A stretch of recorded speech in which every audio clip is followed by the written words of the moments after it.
नमस्कार दोस्तों, मैं कन्हैया लाल स्वागत करता हूं आपका इस YouTube channel study with KL sir में। दोस्तों, आज फिर आपके लिए लेकर आया हूं गणित शिक्षण के प्रश्न। दोस्तों, गणित शिक्षण के ये जो प्रश्न है ये सभी सी टेट में आ चुके हैं। तो अगर आप वीडियो को स्किप करना चाहते हैं तो बिल्कुल भी स्किप मत कीजिए दोस्तों, क्योंकि इस वीडियो में है बहुत ही खास प्रश्न जो सी टेट में आ चुके हैं। दोस्तों, इस वीडियो में 20 प्रश्न होंगे जो रीट परीक्षा की दृष्टि से बहुत ही महत्वपूर्ण है। तो चलिए वीडियो को शुरू करते हैं। अगर आप चैनल पर नए हैं तो चैनल को बिल्कुल सब्सक्राइब करके बेल आइकन प्रेस कर लीजिए ताकि आने वाली वीडियो की नोटिफिकेशन आपको सबसे पहले मिल सके। चलिए दोस्तों, पहला प्रश्न है, राष्ट्रीय पाठ्यचर्या की रूपरेखा। राष्ट्रीय पाठ्यचर्या की रूपरेखा 2005 के अनुसार प्राथमिक स्तर पर संख्याओं एवं उन पर संक्रियाओं, मात्राओं का मापन आदि का शिक्षण गणित शिक्षण के संकीर्ण उद्देश्य को पूरा करता है। गणित शिक्षण के उच्च उद्देश्य को पूरा करता है। बच्चे की चिंतन प्रक्रिया के गणितीयकरण के उद्देश्य को पूरा करता है। महत्वपूर्ण गणित शिक्षण के उद्देश्य को पूरा करता है। तो बताइए इस प्रश्न का सही उत्तर क्या है। इस प्रश्न का सही उत्तर है विकल्प नंबर 1, गणित शिक्षण के संकीर्ण उद्देश्य को पूरा करता है।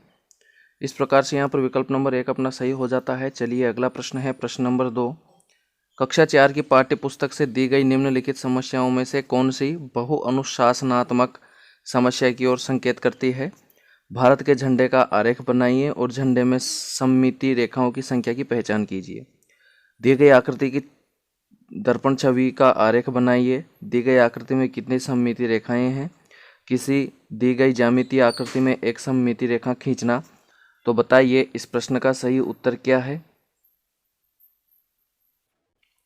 दोस्तों, इस प्रश्न का सही उत्तर होगा विकल्प नंबर 1, भारत के झंडे का आरेख बनाइए और झंडे में सममित रेखाओं की संख्या की पहचान कीजिए। यह बहु अनुशासनात्मक समस्या है। विकल्प नंबर 1 अपना सही हो जाता है। चलिए अगला प्रश्न है, प्रश्न नंबर 3, प्राथमिक स्तर के बच्चे दी गई आकृतियों को उनकी दिखावट के आधार पर वर्गीकृत करने के योग्य हैं।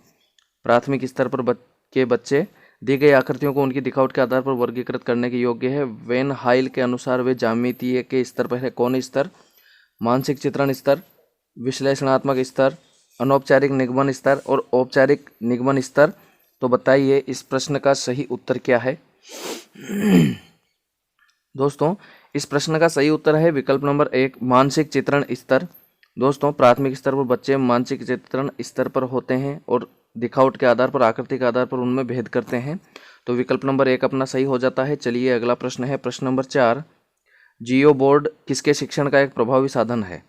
आधारभूत ज्यामितीय अवधारणाओं जैसे किरणें, रेखाएं, कोण, ज्यामितीय आकृतियां, उनकी विशेषताएं, द्विविमा और त्रिविमा आकृतियों में अंतर करना, सममिति की अवधारणाएं। तो बताइए इस प्रश्न का सही उत्तर क्या है। दोस्तों, जियो बोर्ड, यहाँ पर विकल्प नंबर 2 अपना सही हो जाता है। जियो बोर्ड किसके शिक्षण का प्रभावी साधन है, तो वो है ज्यामितीय आकृतियाँ और उनकी विशेषताएं, इनके शिक्षण का एक प्रभावी साधन है जियो बोर्ड। तो यहाँ पर विकल्प नंबर 2 अपना सही हो जाता है। चलिए चलते हैं अगले प्रश्न की तरफ। दोस्तों, अगला प्रश्न है प्रश्न नंबर 5। प्रश्न नंबर 5 है, कक्षा कक्ष में गणितीय भाषा में निपुणता को निम्नलिखित क्रम में समस्याओं को प्रदर्शित करने के द्वारा बढ़ाया जा सकता है। विकल्प नंबर 1 है रोजमर्रा की भाषा, गणितीयकरण, स्थिति भाषा, गणितीय समस्या समाधान की भाषा, प्रतीकात्मक भाषा। अगला विकल्प है प्रतीकात्मक भाषा, गणितीय समस्या समाधान की भाषा, गणितीयकरण, स्थिति भाषा, रोजमर्रा की भाषा। रोजमर्रा की भाषा, गणितीय समस्या समाधान की भाषा, गणितीय समस्या समाधान की भाषा, गणितीयकरण की स्थिति, प्रतीकात्मक भाषा और रोजमर्रा की भाषा। तो बताइए इस प्रश्न का सही उत्तर क्या है। दोस्तों, यहाँ पर इस प्रश्न का सही उत्तर होगा विकल्प नंबर 1। विकल्प नंबर 1, रोजमर्रा की भाषा, फिर गणितीयकरण, स्थिति भाषा, गणितीय समस्या समाधान की भाषा और प्रतीकात्मक भाषा। दोस्तों, इस प्रकार से गणितीय भाषा में निपुणता को बढ़ाया जा सकता है, उसी के ये क्रम है। तो विकल्प नंबर 1 अपना सही है। चलिए अगला प्रश्न है प्रश्न नंबर 6, मानसिक गणित संबंधी गतिविधियां महत्वपूर्ण है क्योंकि ये निम्नलिखित में से किसी एक के अवसर उपलब्ध कराती है। मानसिक संगणना संबंधी प्रक्रियाओं का विकास क्योंकि शिक्षार्थी तेज गति से संख्याओं के परिकलन के बीच संबंधों की पहचान करने की कोशिश करता है। पेपर पेंसिल का उपयोग करते हुए कक्षा में प्रक्रियाओं को सीखने में निपुणता प्रदान करता है। कलन विधि एल्गोरिथम को सीखने में निपुणता प्राप्त करना और कम समय में अधिक संख्या में समस्याओं का अभ्यास करना। परिकलन में परिशुद्धता के साथ उनकी गति को बढ़ाने, परीक्षाओं में उनके निष्पादन में सुधार करने में मदद करना। तो बताइए इस प्रश्न का सही उत्तर क्या है। दोस्तों इस प्रश्न का सही उत्तर होगा विकल्प नंबर 1, मानसिक संगणना संबंधी प्रक्रियाओं का विकास। मानसिक गणित संबंधी गतिविधियां मानसिक संगणना संबंधी प्रक्रियाओं का विकास करती है क्योंकि शिक्षार्थी तेज गति से संख्याओं के परिकलन के बीच संबंधों की पहचान करने की कोशिश करता है। तो यहाँ पर विकल्प नंबर 1 अपना सही हो जाता है। चलिए चलते हैं अगले प्रश्न की तरफ। दोस्तों अगला प्रश्न है प्रश्न नंबर 7, प्राथमिक कक्षा का एक बच्चा संख्या, संक्रिया चिन्हों, सिक्कों एवं घड़ी की सुइयों में अंतर स्थापित नहीं कर पाता है। ये तथ्य इंगित करता है कि बच्चे को निम्नलिखित में से किस क्षेत्र में समस्या है। श्रवण स्मृति, प्रक्रिया स्मृति, दृश्य प्रक्रमण और भाषा प्रक्रमण। तो बताइए इस प्रश्न का सही उत्तर क्या है। दोस्तों इस प्रश्न का सही उत्तर होगा विकल्प नंबर 3, दृश्य प्रक्रमण। दोस्तों प्राथमिक कक्षा का बच्चा अगर घड़ी की सुइयों, सिक्कों में अंतर स्थापित नहीं कर पाता है तो वहाँ पर दृश्य प्रक्रमण है, मतलब दृश्य प्रकरण में समस्या है, देखने में समस्या है। चलिए अगला प्रश्न है प्रश्न नंबर 8। प्रश्न नंबर 8 है दोस्तों, एक अच्छा गणितज्ञ होने के लिए जरूरी होता है, क्या होता है। सवालों के उत्तर देने की तकनीक में निपुणता, अधिकतर सूत्रों को याद करना, बहुत जल्दी सवालों को हल करना, और चौथा विकल्प है सभी अवधारणाओं को समझना, लागू करना और उनमें संबंध बनाना। तो बताइए इस प्रश्न का सही उत्तर क्या है। दोस्तों इस प्रश्न का सही उत्तर होगा विकल्प नंबर 4, सभी गणित की अवधारणाओं को समझना, लागू करना और उनमें संबंध बनाना। ये एक गणितज्ञ के लिए जरूरी होता है। तो विकल्प नंबर 4 अपना सही है। चलिए अगले प्रश्न की तरफ चलते हैं। दोस्तों अगला प्रश्न है प्रश्न नंबर 9। प्रश्न नंबर 9 है,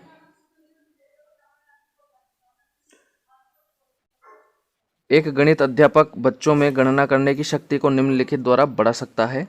संकल्पनाओं को स्पष्ट करते हुए काफ़ी अभ्यास करवाना, शिक्षण के दौरान कक्षा में क्रियाशील गतिविधियों का आयोजन करके, केवल एल्गोरिथम का प्रयोग करके और उपरोक्त में से कोई नहीं। तो बताइए इस प्रश्न का सही उत्तर क्या है। दोस्तों यहाँ पर इस प्रश्न का सही उत्तर होगा विकल्प नंबर 2, शिक्षण के दौरान कक्षा में क्रियाशील गतिविधियों का आयोजन करके अध्यापक बच्चों में गणना करने की शक्ति को इस प्रक्रिया के द्वारा बढ़ा सकता है, कक्षा में शिक्षण के दौरान क्रियाशील गतिविधियों का आयोजन करके। चलिए अगला प्रश्न है प्रश्न नंबर 10, किस आयु वर्ग के बच्चों के लिए शिक्षा का अधिकार कानून एक मौलिक अधिकार है। 5 से 15 वर्ष, 6 से 12 वर्ष, 6 से 14 वर्ष, 6 से 16 वर्ष। तो बताइए इस प्रश्न का सही उत्तर क्या है, आप जानते भी क्या है।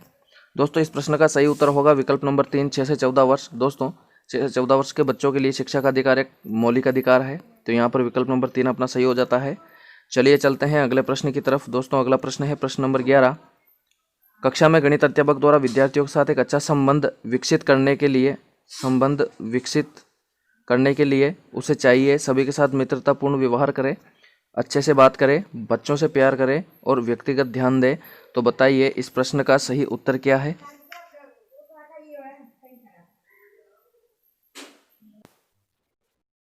दोस्तों यहाँ पर इस प्रश्न का सही उत्तर होगा विकल्प नंबर 4, व्यक्तिगत ध्यान दें।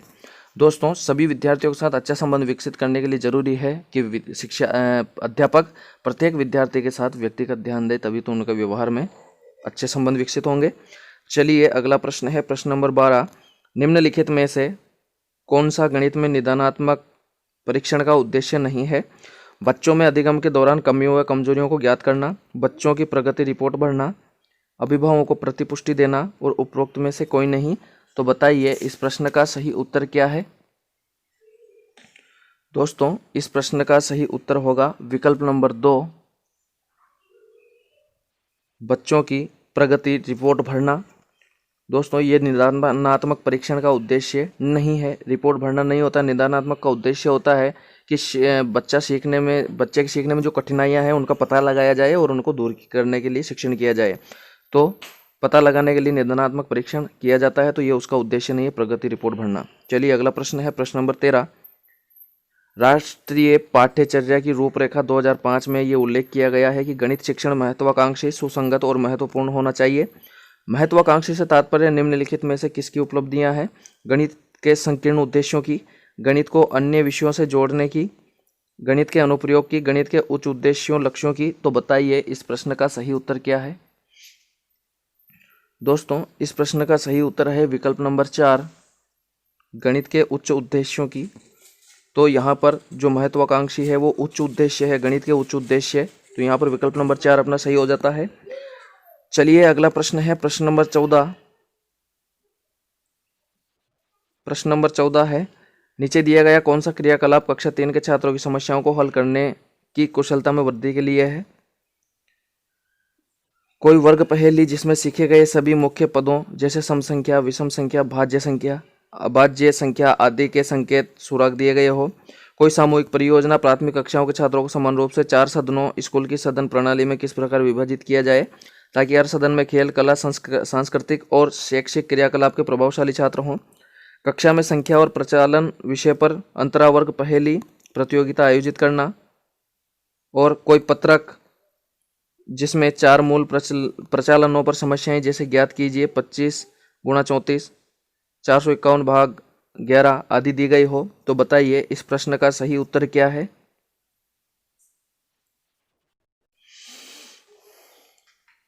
दोस्तों यहां पर इस प्रश्न का सही उत्तर होगा विकल्प नंबर 2,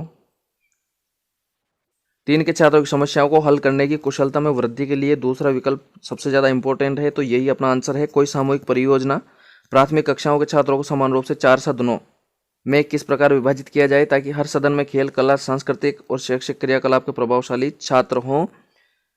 ये क्रियाकलाप सबसे अच्छा होगा। तो यहाँ पर विकल्प नंबर 2 अपना सही है। चलिए चलते हैं अगले प्रश्न की तरफ। दोस्तों अगला प्रश्न है प्रश्न नंबर 15। प्रश्न नंबर 15 है, कक्षा 3 में गुणन की इकाई में अनुमोदित मूल संकल्पना है 2 अंकीय संख्या को 2 अंकीय संख्या से गुणा करना। गुणन के गुणधर्म, क्रय गुण और समूह गुण, गुणन पर आधारित शब्द समस्या, 3 अंकीय संख्याओं को 10 से गुणा करना। तो बताइए इस प्रश्न का सही उत्तर क्या है? दोस्तों इस प्रश्न का सही उत्तर है विकल्प नंबर 2, गुणन के गुणधर्म, क्रय गुण और समूह गुण। दोस्तों गुणन की इकाई में अनुमोदित संकल्पना जो है कि गुणन से संबंधित जो गुणधर्म है, जो क्रियाएं हैं, वो बच्चों को अच्छे से समझाए जाए। तो यहाँ पर विकल्प नंबर 2 अपना सही है। चलिए चलते हैं अगले प्रश्न की तरफ। दोस्तों अगला प्रश्न है प्रश्न नंबर 16। प्रश्न नंबर 16 है, भिन्न की इकाई से शिक्षण ने छात्रों से किन्हीं 5 भिन्नों की सूची बनाने के लिए कहा। यहाँ शिक्षण नहीं शिक्षक है। यह प्रश्न संकेत करता है सोचने के उच्च स्तर को, विश्लेषणात्मक सोच को, त्रिविमीय आकाशीय सोच को और सोचने के निम्न स्तर को। तो बताइए इस प्रश्न का सही उत्तर क्या है?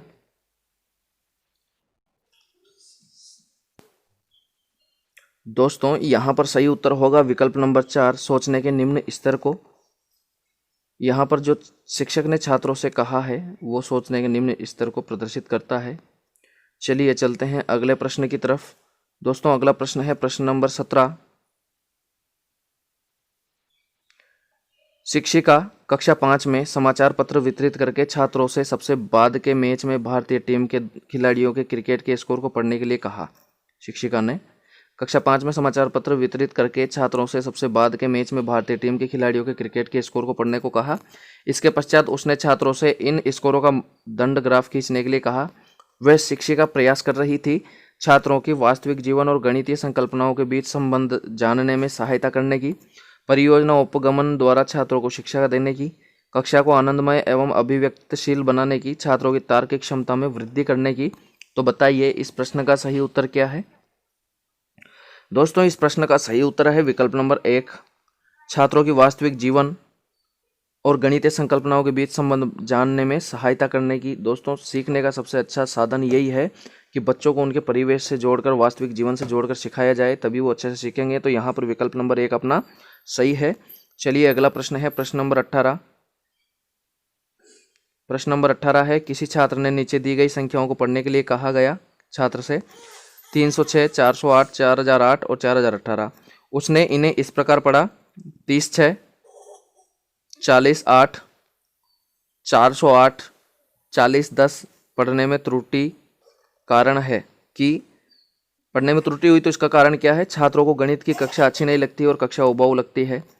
छात्र ने स्थानीय मान की संकल्पना तो समझ ली है परंतु उसका उपयोग करना नहीं आता है। छात्र गणित का अध्ययन करने के लिए उपयुक्त नहीं है। छात्र स्थानीय मान की संकल्पना को नहीं समझता है और उसे केवल 2 अंकीय संख्याओं को पढ़ना आसान लगता है। तो बताइए इस प्रश्न का सही उत्तर क्या है? दोस्तों इस प्रश्न का सही उत्तर यही है, विकल्प नंबर 4 अपना। छात्र स्थानीय मान की संकल्पना को नहीं समझता है और उसे केवल 2 अंकीय संख्याओं को पढ़ना आसान लगता है। वो स्थानीय मान को समझता ही नहीं है, अगर समझता तो इनको सही बोल देता। चलिए चलते हैं अगले प्रश्न की तरफ। दोस्तों अगला प्रश्न है प्रश्न नंबर 19।